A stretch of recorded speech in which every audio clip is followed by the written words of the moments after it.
Travis Kelce has recently become one of the most famous people in the world. Not only is he known for being the best tight end in the NFL, but he has also blown up from clips of his podcast, giving an insane Super Bowl speech, and dating the single most famous artist in the world. But you already knew all of that. It's what you don't know about his journey that may shock you and might even change the way that you view Travis Kelce's success. Travis Michael Kelce was born on October 5th, 1989 in Westlake, Ohio, to mother Donna Kelce and father Ed Kelce. He spent his early years like any other kid would, and alongside his brother Jason Kelce, became obsessed with all things sports. Both of the Kelce brothers played pretty much any sport that was put in front of them, including baseball, basketball, and most notably, football. By the time that Travis had gotten to high school, he still had a passion for playing each of his main three sports, which he played at Cleveland Heights High School, located in Cleveland Heights, Ohio. But Travis Kelce didn't just make the baseball, basketball, and football teams. He was the star of all three. On the baseball field, he was reported to have been able to throw fastballs up to 90 miles per hour. A spectator of one of Kelce's high school baseball games reportedly said, "He's the best thrower of a baseball I've seen to this day in my life."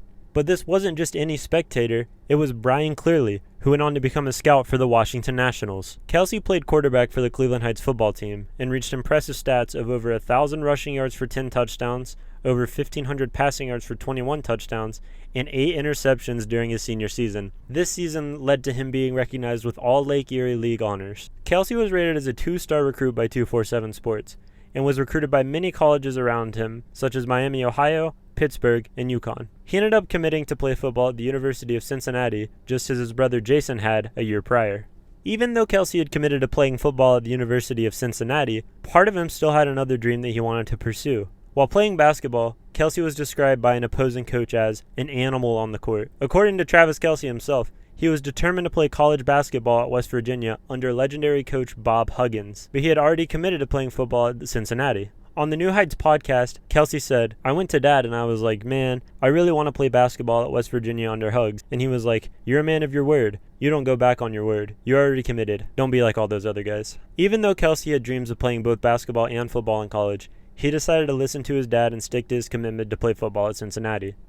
He didn't know it at the time, but that would be one of the biggest decisions that he would ever make, for better or for worse. Travis Kelce arrived at the University of Cincinnati and redshirted the 2008 season. During this time, Kelce reconnected with his brother, Jason, who was a sophomore left guard for the Bearcats. It wasn't until the 2009 season that Kelce would actually get any playtime. He would appear in 11 games, mostly at tight end for the Bearcats, and appeared as quarterback from the Wildcat formation occasionally. His stats from the season didn't stand out as anything extraordinary, as he only had 1 reception for 3 yards and 8 rushes for 47 yards with 2 touchdowns. Since he was splitting his time between playing tight end and quarterback, he didn't really have the opportunity to grow massively at either position. However, this would all change a few days before the Sugar Bowl, when Travis Kelce was out on Bourbon Street in New Orleans.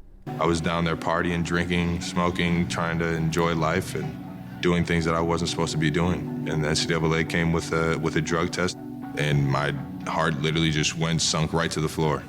He was able to play in the Sugar Bowl, but after results for the test came in, incoming coach Butch Jones called Kelce into his office. "Son, you're off the team. I'm taking your scholarship. You'll never play a down of football here at the University of Cincinnati again. That kind of stuff is inexcusable, and I will not tolerate it on my football team." With his scholarship revoked and no future for football at the University of Cincinnati, Kelce didn't really know what direction his life would go. Seeing his brother in this position, Jason offered for Travis to move in with him. That way Jason could hold him more responsible and help him get his life back on the right track.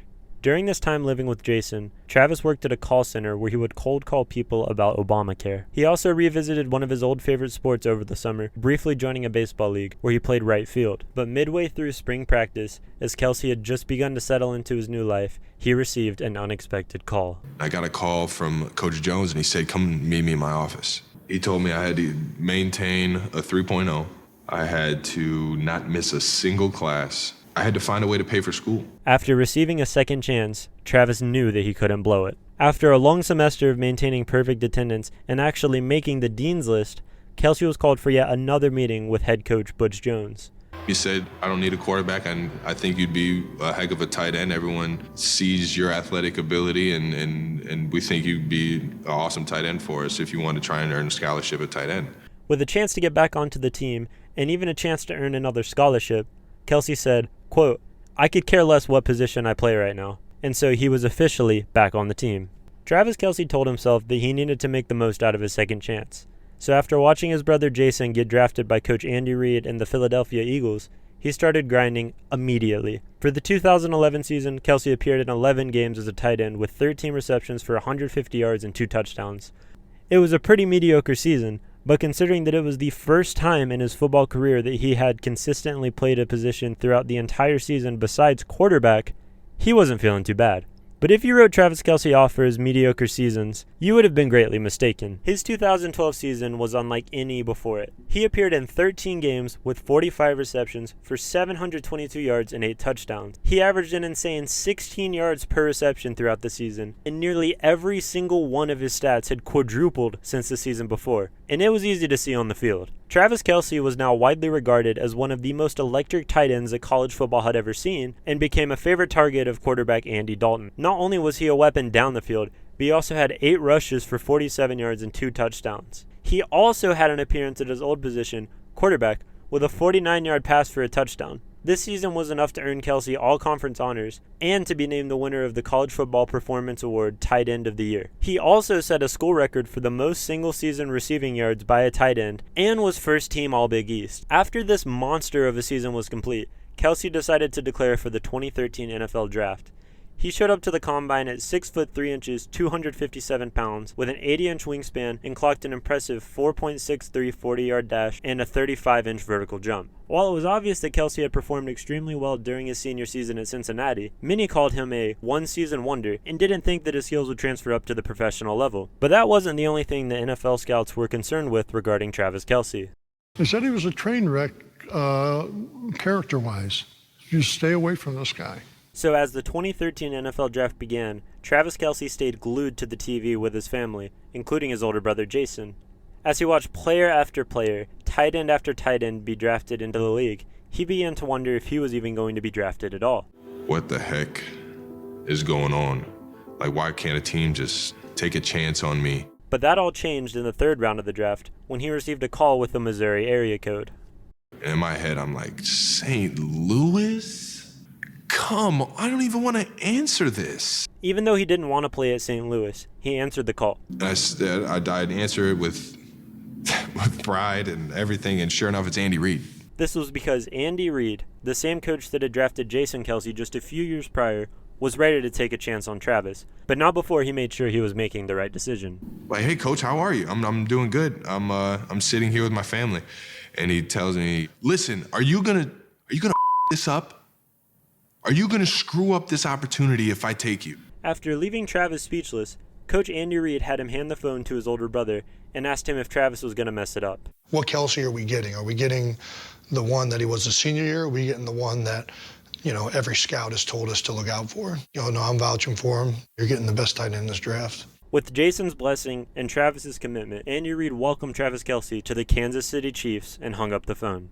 Now that he was officially in the NFL, Kelce knew that he had the chance to make the most of it. On June 6, 2013, Kelce signed a 4-year, $3.12 million rookie contract with a signing bonus of $703,000. After injuring his knee in the preseason, he was forced to sit for the 2013 season, but he was able to fully recover, and he made his NFL debut in the 2014 season. He scored his first touchdown against the Miami Dolphins in Week 3 with a 20-yard reception, and he didn't stop there.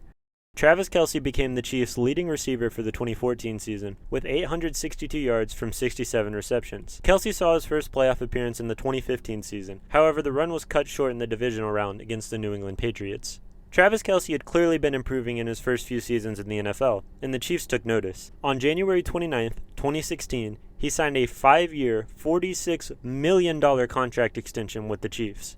Travis Kelce's 2016 and 2017 seasons went along the same notes as his 2015 season, with the Chiefs making it to the playoffs but not getting very far before being eliminated. However, this would all change in the 2018 season when the Kansas City Chiefs drafted quarterback Patrick Mahomes. Kelce and Mahomes were the duo that the Chiefs needed to succeed.